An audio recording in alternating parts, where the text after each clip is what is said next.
அம்மா தாயே அம்மா தாயே அப்படின்னு பிச்சை எடுக்க விட்டார். ஆனா அப்படி கையை நீட்டி பிச்சை எடுக்கும் போது தான் நமக்கு புரிஞ்சுது நம்ம ஓடிட்டு இருக்கிற ஓட்டம்லாம் எவ்வளோ அர்த்தமில்லாதது அப்படின்னு. இங்க அவ்வளோ போட்டி, அவ்வளோ பொறாம, அவன் நல்லா இருக்க கூடாது, இவன் நல்லா இருக்க கூடாது. முன்னாடிலாம் நம்ம பெரிய ஆளாகணும்னு உழைப்போம், நம்ம நல்ல பேர் சம்பாதிக்கணும்னு உழைப்போம். இப்பெல்லாம் அடுத்தவன் உழைப்பை எப்படி கெடுக்கிறது, அடுத்தவன் பேரை எப்படி கெடுக்கிறதுன்னு தான் எல்லாரும் உழைக்கிறாங்க. ஒரு வாட்டி இப்படி கை நீட்டி பாருங்க. அந்த மாதிரி எல்லாரையும் சொல்லல, அந்த மாதிரி யார் பண்றாங்களோ அவங்கள சொல்ல. ஒரு வாட்டி இப்படி கை நீட்டி அம்மா தாயேன்னா திங்கிற ஒருவேளை சோத்துக்கும் மழை வெயில்னு ஒதுங்குற கூரைக்கும் எவ்வளோ நன்றியோட நம்மளாம் இருக்கணும்னு புரியும்.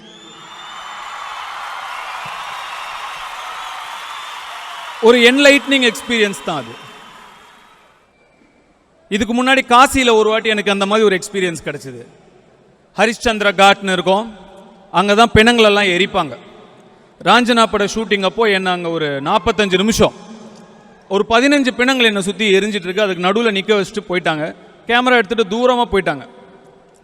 நான் மறந்தே போயிட்டேன் ஷூட்டிங்னு, ஏன்னா அவங்க எங்கன்னு எனக்கு தெரியல. அவங்க ஏதோ ஒரு ரிவரில் கங்கா நதியில் அப்படியே போட்டில் போயிட்டாங்க. என்னையே மறந்துட்டேன், அப்படியே அமைதியாக அப்படி நின்றுட்டு இருக்கேன். அந்த மாதிரி ஒரு நிம்மதியை நான் உணர்ந்ததே இல்லை என் லைஃப்பில். எல்லாமே மாயைன்னு அங்கே நிற்கும் போது ரொம்ப அழகாக புரியும். அந்த மாதிரி ஒரு என்லைட்னிங் எக்ஸ்பீரியன்ஸ் இந்த படத்தில் திருப்பதி அடிவாரத்தில் உங்கள் மூலமாக கிடைச்சது சார். தேங்க்யூ.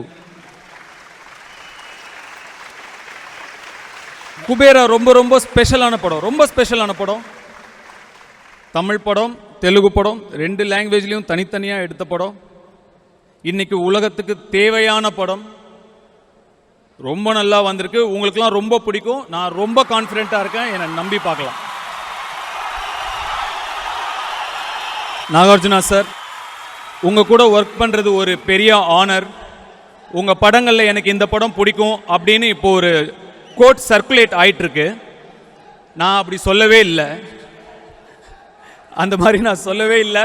என்னை பற்றி எப்பயுமே ஏதாவது ஒரு உருட்டிக்கிட்டே இருப்பாங்க. இது அந்த மாதிரி ஒரு உருட்டு தான். ஆனால் இந்த ஆடியோ லான்ச்சில் நானே டைரெக்டாக என் வாயால் இங்கேயே சொல்கிறேன், உங்கள் கூட வேலை செஞ்சது ரொம்ப பெரிய ஆனர். உங்களுடைய படம் உதயம், சிவா நினைக்கிறேன் தெலுங்குல, கீதாஞ்சலி, இதயத்தை திருட தமிழில் எனக்கு ரொம்ப பிடிச்ச படம்.